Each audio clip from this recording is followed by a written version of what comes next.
Hi, and welcome to Between Two.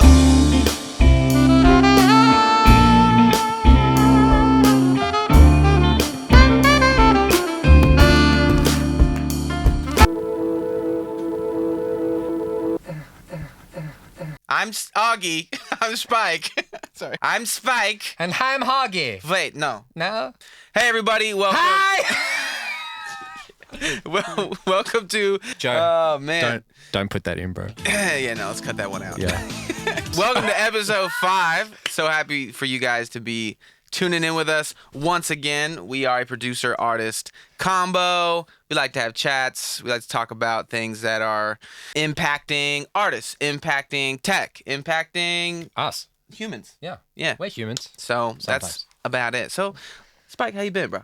It's been good, man. I mean, between episode 4 and 5, we took a hiatus because life was lifing. Yes. Now it is. Life be lifing sometimes. The writing was on the walls. 100%.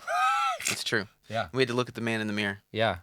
That was not a Michael Jackson reference, Joe. Listen, video edit guy, Joe.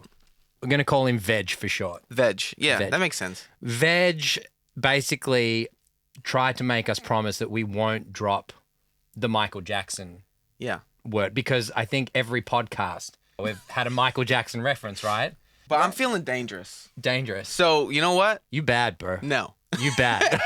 Let's make a deal with Veg. For every time we drop a Michael Jackson reference, we put what? Let's not. I was gonna say. How about $1. 50 cents? What about 50 cents towards a beer for him? No, like we should. You're like, you cheap mother. Yeah, we should penalize ourselves higher, like maybe $3. All right, $3. So every time we drop Michael Jackson, cha-ching, Donate to Joe and Drinking below. Sorry, Veg. Yeah. Veg and Drinking. to Veg. Man in the mirror. Yeah. No Michael Jackson. Ah, the Michael Jackson reference. Dangerous. Dangerous. Bad. Michael Jackson. Well, can't do anything without, I guess, first mentioning the Drake and Kendrick beef. Yeah. How do you feel about it, bro? I feel like it's gotten pretty nasty. It's gotten pretty nasty. It's crazy that they dropped like 5 to 6 songs within like 3 days. Yeah. But I don't know, man. It's also just interesting that it took just two people being super nasty to each other to like bring back hip hop. Yeah. And what do you think, like, J. Cole's like, I'm out? I mean, everyone's like applauding him for doing that. Yeah. They're like, smart move. I don't know. Does it feel genuine? It feels like a publicity stunt. Yeah, for the most part. It's been entertaining. I'll I mean, say that Tupac much. and Biggie were like that from the beginning. Yeah. Oh, well, they weren't. They were friends at the beginning. Yeah. And it went into that. But Well, I mean, Kendrick toured with Drake to start off his career. He did the Take Care. Yeah, Yo, then Drake there's- was so savage with did you see the thing he did with like because you heard the Kendrick feature on the Take Care album. Yeah. I jump right in and I fall asleep. Yeah. He's like, if you were in a Drake went, if you were in a pine box, I would shovel dirt on top. He did little funny stuff like wild shit. Yeah. Well, I mean, that's my take on the beef, bro. I don't care. that. Cool. I feel like just music in general, there's just this kind of, if we talk about Michael Jackson. Anyway, beef. Yeah. I'm beef. vegetarian. I don't care. Yeah. Well, but vegetarians like beef as well. You guys mean- make your own kind of beef. Yeah, but it's fake beef. Yeah, but This see, feels like fake beef to me. This feels like vegetarian beef. But if the burger's good. Yeah, I'll eat it. All right, moving on. Life analogies with Spike and Augie. All right, the SoundCloud thingy. So basically, SoundCloud launches Not a Spotify. fan-driven buzzing playlist to spotlight new artists and music. So what they're doing is you upload your music, and then I think this is only if you have a Next Pro account, and then you can submit your music. SoundCloud, using AI, are basically understanding what type of listeners they have and what type of music they have. So based on the music that you upload, it will push that music out to the first 100 listeners. Wow. Within that genre and that world, right? And then if those listeners mess with it and they're listening to your track, it'll then go to the next level. Go out to 1,000 listeners. Wow. Okay. And then if it's hooking with 1,000 listeners and they're going with it It's as a really well. cool algorithm. Yeah, then it's going to take it to the next thing, which I think is like a discovery page of like new artists that are popping. And it's only on a few genres as well. So I think they said it's going to be, we're highlighting tracks from emerging pop, hip hop, R&B, and electronic artists on our brand new engagement-based playlist. And then it says reach A&Rs and beyond. I don't know how true that is. But, maybe. I just feel like Spotify's obviously super crowded. They were talking in Spotify about having kind of discovery pages and highlighted artists. But I think, Well, Russ came from SoundCloud, and I know that Russ has kind of been on the talking to the board of SoundCloud for the past few years. Yeah. Of he's the success story. He's what every artist is aiming for, and SoundCloud has the opportunity to kind of, I don't know, be that platform again. Yeah, I think with every new platform, say TikTok or whether it was SoundCloud or whatever it is, it feels like with our time on this earth, there's a small window of opportunity. It's a cycle. It's like a cycle. Yeah, and there's a small window where people pop off within that ecosystem. Yep. You know what I mean? And then I feel like the ecosystem slowly closes once it gets flooded, and then it's really hard to pop off. So it's hard to pop off on TikTok. It's hard to pop off in 2024. It's hard to pop off. It feels like that. And, you got to regurgitate content, which we know. And I think with SoundCloud, maybe it's an opportunity if the algorithm works really well. Maybe people are looking for, especially artists, another platform where they can really get heard. And it states in the article that it's by 100 real listeners. So it's not bots or anything like that. Yeah, good. Generating the plays. It will literally be listeners. So I think that's interesting. And I think, it'd be nice to see another kind of ecosystem pop off for music artists, not just Spotify making 0.00 whatever. I almost feel like that's would you say that's even half the battle of just being prepared when opportunity strikes?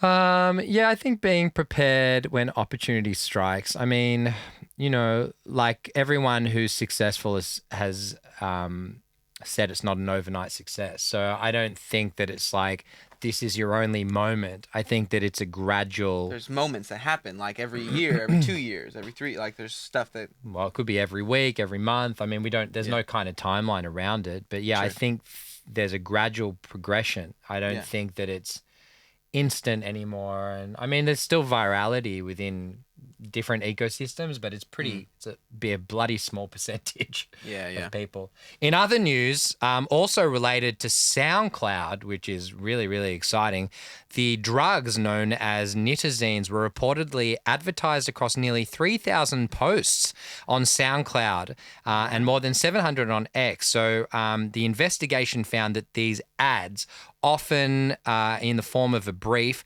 second-long audio clips with the drug name and dealer contact details appearing as the title of the track. So SoundCloud is empowering independent artists. Local businesses. Local businesses. I was going to say drug dealers, but local businesses. Everyone's got to earn a dollar. Hey, man. So SoundCloud is, it's becoming a worthy platform. Yeah, wow. They're for the people. They're for the people. Doesn't matter which side you come from. They're really for the people, and power to them. Yeah. Power to them. Yeah, man. Right on. Moving on. Okay. Tips for the week. Is there for you?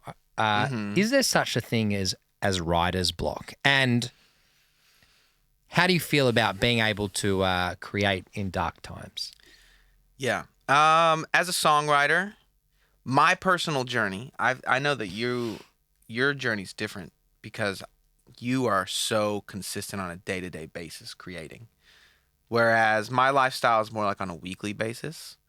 But yeah, man, I've struggled to write sometimes. There's times where I've lost motivation. The only way out of it though is just to just write when you can and get through it and live life. Live life. And the more you write, the better.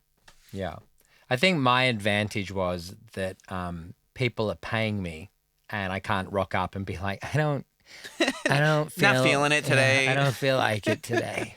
No refunds. Yeah, no refunds. So I just think like on the days where I was going through some shit, I really had to push through it. And what I've learned from that. What was your mindset going in? Well, When you just have a day where you're my like, mindset is I have to deliver. yeah, Because people are paying big that dollars. necessity. And I also learned from that, you know, when you have those strong feelings, you can actually, it sounds corny, but you can make a positive out of a negative. And I just think that if you push through the first half an hour, literally, and you have some release of creativity, it doesn't have to be dark if you're feeling dark. But I think a really important tip is creating with intention. So if I come into this studio and I just like select all the synths and all the sounds, you know. Do you box yourself in and be like, I'm using this today? Yeah, I'm using that pad. 9 times out of 10, I'll create garbage if I don't. Yeah. So that's what I'm saying. Like you can, I wouldn't say boxed in. I'd say with intention. So the intention is I'm going to use these 2 instruments and I'm going to pick this style and fuse it with this one. Yeah. And that's the intention. Yeah. And so I think if you get over that initial speed hump of like, I feel like shit and I don't feel like creating, but you really hold yourself accountable and have the discipline to kind of push through it, that you actually you can still get really great results. That's why I don't believe in writer's block. I think writer's block is your emotions kind of exceeding the expectation of creativity of like, it needs to be amazing. It doesn't need to be anything. I think if you lower the expectation and heighten the intention, that you will get a result. And, you know, you can make judgments the next day if you like it or not. But you definitely can go through the dark times. Me personally, I don't enjoy writing happy music. I think I struggle to write, like, if I was Pharrell, like, I don't think I could write a song like Happy without it being, without it being corny. Do you know the backstory of it, right? Tell me. Oh, you don't know the back? I should have told you this. He was on, like, draft 13 with the movie studio for that song. Yeah, he got it in the shower. Is that the story? No, he was pissed off, and he was literally like, you have no idea the journey that I went through. If they just said they needed a happy song, boom, bounce back. He was on like at draft 14, and he was like, "'Cause I'm happy." And that was the one. They were like, "Whoa, that one." Yeah. But you know, at the end of the day, you know, when it comes to writer's block, if you're gonna make the world a better place, you just need to look at yourself and just like make that change. That was a stinker. Even Joe stopped even Veg Guy stopped editing.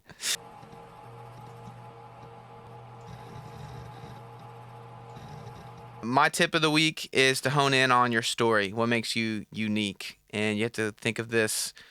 I'm primarily like with songwriting, yes, but also mostly content. And what about you is going to make somebody be interested and want to champion you? And it's very, you got to think about the stuff that's so nitty gritty, like exclusive to you. And you just got to like dig deep into that stuff and find like where are the relatable elements or like the entertaining elements of that. I mean, we're all going through the same shit, right? Mm-hmm.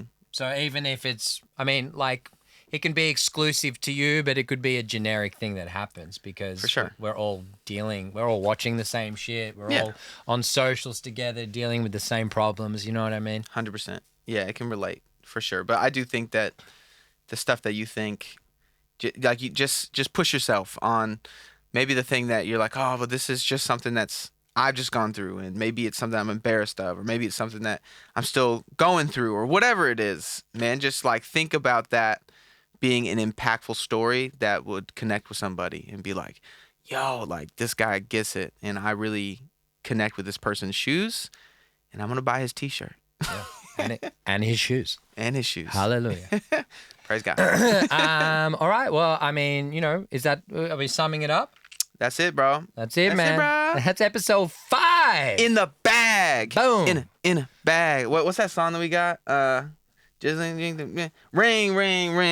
for the bag. Now. We haven't released that shit yet, bro. Ring. Oh shit. I need to mix it. Yeah. All right. Well, that's it for this week.